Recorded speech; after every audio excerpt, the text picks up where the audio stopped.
Hola, ¿qué tal? Mil gracias por estar nuevamente en este capítulo de Ariel Explica. Hoy estamos a casi 4 meses de las elecciones locales y regionales, donde elegiremos más de 1.100 alcaldes, 32 gobernadores y elegiremos además alcaldes de las ciudades capitales.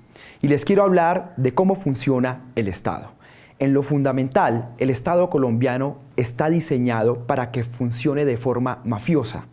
Los órganos de control son de la coalición de gobierno.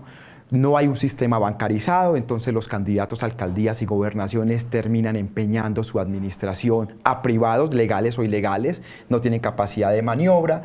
Hay partidos que venden avales, 200 millones de pesos puede valer un aval, y nuestros organismos electorales son terriblemente deficientes y politizados. Por ejemplo, Colombia no tiene un tribunal electoral. Por ejemplo, los magistrados del Consejo Nacional Electoral son elegidos por el Congreso. Es que yo elijo a mis amigos para que me vigilen a mí. Totalmente ineficiente. Les invito a que me acompañen en estas 3 explicaciones. Les había dicho en la introducción que el Estado colombiano está diseñado para funcionar de forma mafiosa y promover la corrupción institucional en las elecciones y en el ejercicio de cargos públicos. Les quiero dar estas 3 explicaciones.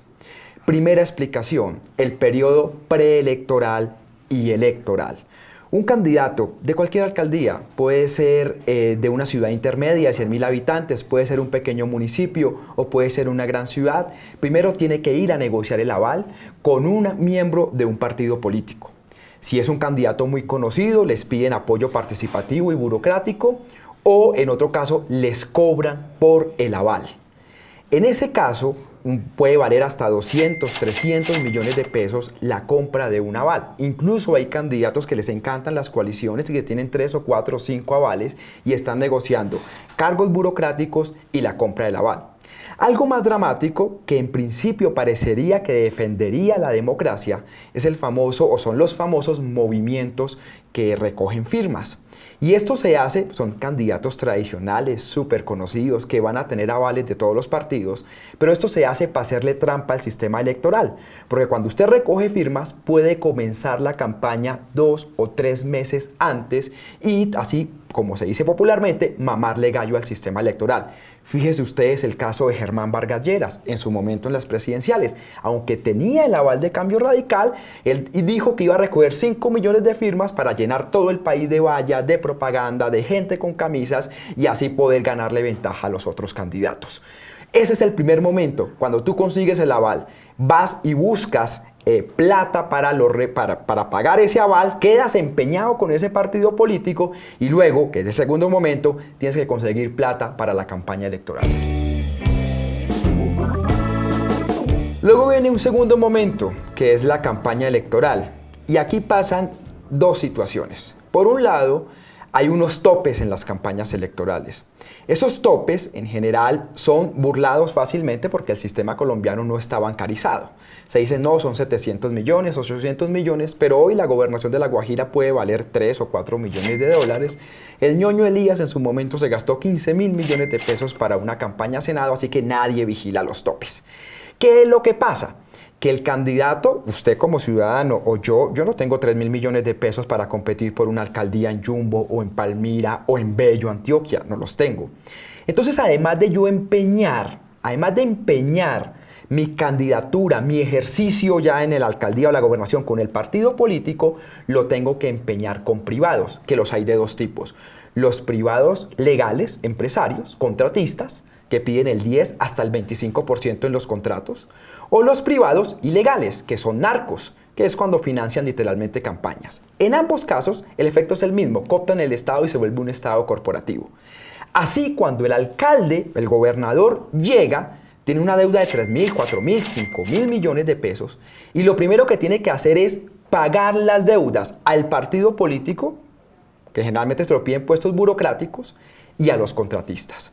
¿Cómo se pagan las deudas? Pues obviamente con contratos. ¿Y esos contratos a qué están inscritos? En el plan de desarrollo.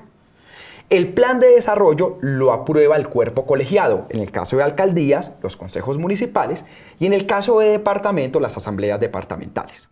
Entonces, lo que tengo que hacer yo es además ir a cooptar a ese cuerpo colegiado y coger a los concejales y decirle, mire, te ofrezco tantos contratos o te ofrezco tantos puestos laborales y tú me apoyas el plan de desarrollo. Y entonces, el alcalde o el gobernador elige las mesas directivas de ese consejo o asamblea de diputados. Y saben que esos mismos cuerpos colegiados son los que eligen los órganos de control, Contraloría y Personería. Por ejemplo, ustedes sabían que el actual Contralor de Bogotá fue el gobernador de Boyacá, está metido en el escándalo de Odebrecht, pero como es muy amigo de Cambio Radical de Vargas Lleras, que hace parte de la administración de Enrique Peñalosa, lo eligieron. Es decir, la administración eligió a un amigo para que lo vigile. Entonces, los órganos de control no existen, terminan siendo de la coalición de gobierno. Y ustedes me van a decir, ¿y la Procuraduría? Pues yo les hablé del senador al que uno va y le negocia el aval.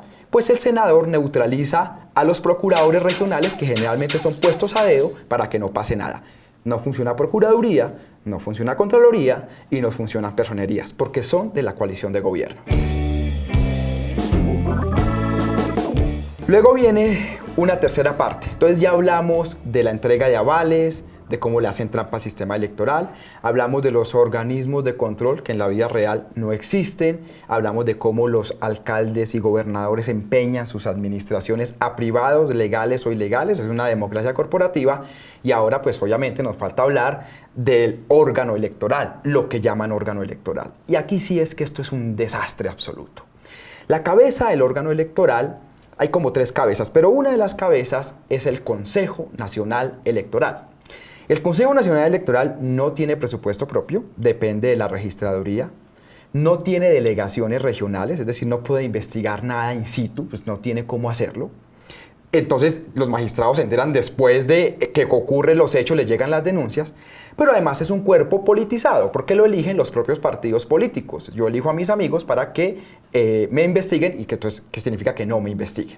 Entonces, en el Consejo Nacional Electoral no pasa nada y pasa lo que ustedes vieron con las campañas que pasó en sus momentos presidenciales con el tema Odebrecht, no sancionan a nadie, etc. No pasa nada.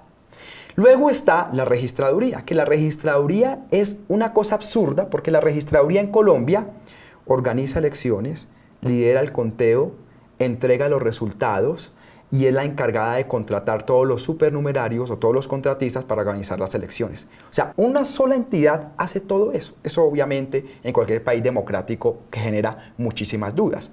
Ese fue el debate, por ejemplo, que dimos en la Fundación Paz y Reconciliación con los famosos formularios E14. ¿Se acuerdan lo que les contaba del salto del canguro, de cómo modificaban los votos, que aparecían y desaparecían milagrosamente votos? Y, por ejemplo, el registrador y el Consejo Nacional Electoral demoraron la auditoría a los software electorales que lo iba a hacer una empresa llamada IFEX y no lo hicieron. O sea, hoy no sabemos si hay auditoría o no hay auditoría a 4 meses de elecciones. Pero le falta un pedazo y es la famosa sección quinta del Consejo de Estado, que también es muy politizada, que fue por ejemplo los que sancionaron a Ángela María Robledo o Antanas Mocus, cuando a todas luces es un órgano también politizado. O sea, nosotros no tenemos tribunal electoral.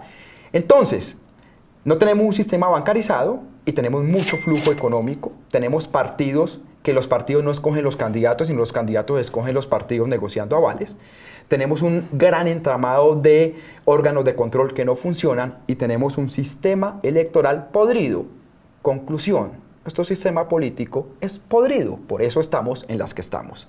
Mil gracias, síganos en las redes sociales, en Ariel Explica en Instagram, Ariel Ávila Martínez en Facebook, Ariel Analiza en Twitter, las redes de la Fundación Paz y Reconciliación, Pares Colombia, en todas las redes sociales. Mil y mil gracias por acompañarnos en este programa.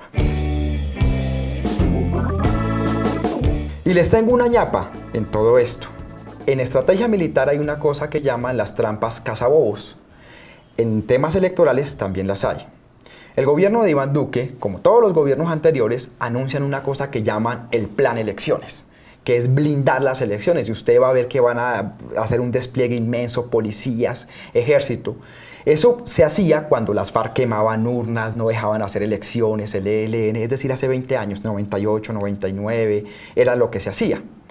pero no se hace nada para blindar al país en temas de delitos electorales. El famoso Plan Democracia es eso, es en temas de seguridad en un país en posconflicto, donde eso ya no es tan importante, y con eso fingen que también combate los delitos electorales, lo cual es totalmente falso. Así que no caigas en las trampas cazabobos de los gobiernos de turno.